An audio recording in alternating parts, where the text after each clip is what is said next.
इस बार के विधानसभा चुनाव के नतीजों में जनता ने एक बार साफ कर दिया है कि वो अपना कीमती वोट अब उसी को देंगे जो उस वोट का सही इस्तेमाल करेगा। उत्तर प्रदेश की 403 विधानसभा सीटों में से बीजेपी ने 273 सीटों को अपने नाम कर लिया, तो वही समाजवादी पार्टी को 125 सीटें, कांग्रेस को 2 और बहुजन समाज पार्टी को सिर्फ 1 सीट से ही संतोष करना पड़ा। इसी के साथ अन्य दलों के खाते में 2 सीटें गई हैं। उत्तर प्रदेश में बीजेपी ने लगातार दूसरा चुनाव जीतकर जहां 37 सालों का रिकॉर्ड तोड़ा है, वहीं दूसरी तरफ यह भी साफ कर दिया है कि जनता को किसी परिवारवादी शहजादों की नहीं बल्कि ऐसे नेता की जरूरत है जो उनके बारे में सोचे और उनकी भलाई के लिए काम करे।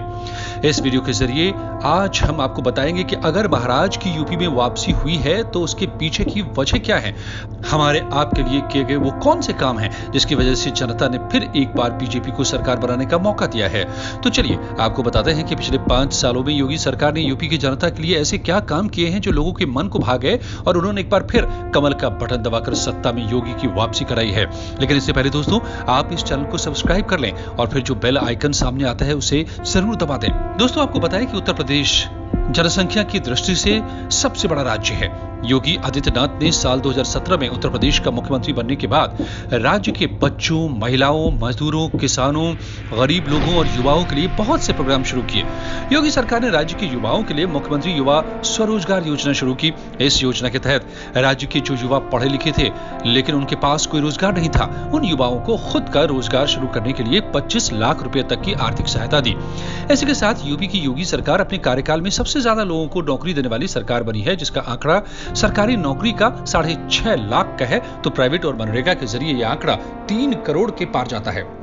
बात महिलाओं की करें तो राज्य की महिलाओं को सशक्त बनाने के लिए योगी सरकार ने मिशन शक्ति की शुरुआत की और इस अभियान के जरिए प्रदेश की महिलाओं को जागरूक किया गया।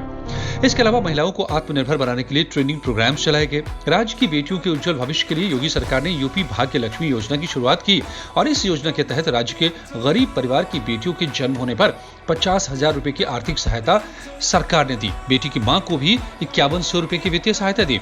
इसके अलावा उज्ज्वला योजना में मुफ्त गैस कनेक्शन देकर राज्य की माताओं और बहनों को लकड़ियों से निकलने वाले धुएं से निजात दिलाई। इतना ही नहीं, हमारे अन्नदाता कहे जाने वाले किसान जहां कर्ज की वजह से हर दिन आत्महत्या कर रहे थे, वहीं योगी सरकार ने यूपी की बागडोर संभालने के बाद लगभग लाखों किसानों का करोड़ों रुपए का कर्ज माफ किया और किसानों को फसली ऋण का भुगतान भी किया गया है। सम्मान योजना तो आप जानते ही हैं। आंकड़े बताते हैं कि उत्तर प्रदेश में योगी सरकार आने के बाद डकैती, लूट, हत्या, अपहरण, दहेज, मृत्यु और बलात्कार के मामलों में कमी आई है।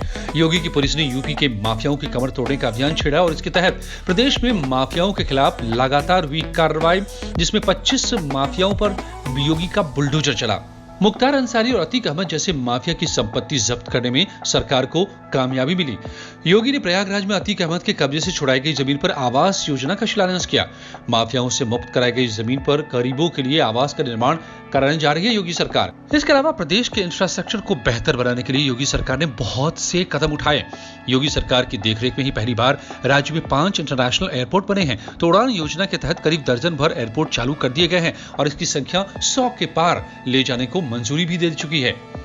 इसी के साथ 341 किलोमीटर लंबे पूर्वांचल एक्सप्रेसवे का निर्माण कार्य, गंगा एक्सप्रेसवे और 257 किलोमीटर लंबे बुंदेलखंड एक्सप्रेसवे का निर्माण कार्य भी प्रगति पर है और इसी पर डिफेंस कॉरिडोर बनाया जा रहा है, जिससे लाखों लोगों को प्रत्यक्ष और परोक्ष रूप से रोजगार मिलेगा। इसके अलावा गोरखपुर में करीब 3 दशक से बंद पड़े फर्टिलाइजर के कारखाने को फिर से चालू कर उसमें नीम कोटेड यूरिया का उत्पादन शुरू कराया गया। तो बुंदेलखंड की प्यास बुझाने के लिए दशकों से अटके पड़े कई डैम और जलाशयों का निर्माण पूरा करवाया। इसके साथ ही हर जिले को 4 लेन से जोड़ने का काम किया गया। तो ओडीओपी योजना के तहत हर जिले के उत्पादों को बाजार मुहैया कराने का भी काम हुआ।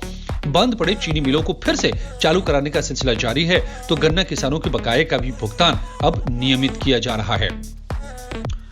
इनके अलावा नोएडा में जेवर एयरपोर्ट और फिल्म सिटी का निर्माण शुरू हो चुका है, जिससे लाखों लोगों को रोजगार मिलेगा। तो कानून व्यवस्था बेहतर होने के चलते नोएडा, ग्रेटर नोएडा में Microsoft, Adani, Samsung, Paytm, Mahindra जैसी दर्जनों कंपनियों ने अब तक 65,000 करोड़ का निवेश किया है और ये तो अभी शुरुआत है।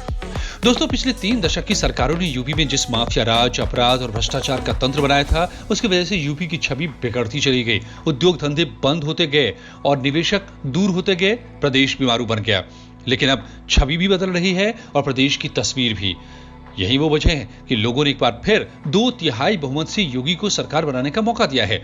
अब उम्मीद करें कि पहले से भी ज्यादा रफ्तार से काम कर योगी सरकार यूपी को देश में नंबर 1 राज्य बनाने का काम करेगी।